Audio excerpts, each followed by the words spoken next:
आइए अब हम आज श्री भगवद गीता जी के तृतीय अध्याय का स्मरण करते हैं। जब अर्जुन ने श्री कृष्ण से पूछा, हे माधव, यदि ज्ञान सबसे श्रेष्ठ है तो फिर आप मुझे युद्ध जैसे कर्म करने को क्यों कह रहे हैं? श्री कृष्ण मुस्कुराए और बोले, हे पार्थ, यह संसार ऐसा है जहां कोई भी प्राणी एक क्षण भी बिना कर्म के नहीं रह सकता। प्रकृति के गुणों से प्रेरित होकर सभी कर्म करते हैं।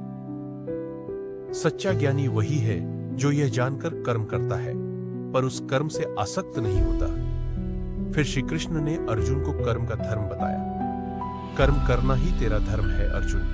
बिना कर्म के जीवन संभव नहीं। निष्काम होकर कर्म कर, फल की चिंता किए बिना। श्रेष्ठ पुरुष जो आचरण करता है, सामान्य लोग उसका अनुसरण करते हैं। यदि मैं स्वयं कर्म न करूं तो यह सृष्टि का चक्र रुक जाएगा। इसलिए कर्म को यज्ञ समझकर करो अर्जुन। ये यज्ञ ही जीवन को गति देता है। यही सच्चा योग है। अर्जुन की आंखों में अब संदेह नहीं, केवल श्रद्धा और ज्ञान की ज्योति जल रही थी। इस प्रकार अध्याय 3 में श्री कृष्ण ने अर्जुन को कर्म के महत्व, निष्काम भाव से कार्य करने की विधि और श्रेष्ठ पुरुष के आदर्श का बोध कराकर उसे कर्मयोग के मार्ग पर स्थापित किया।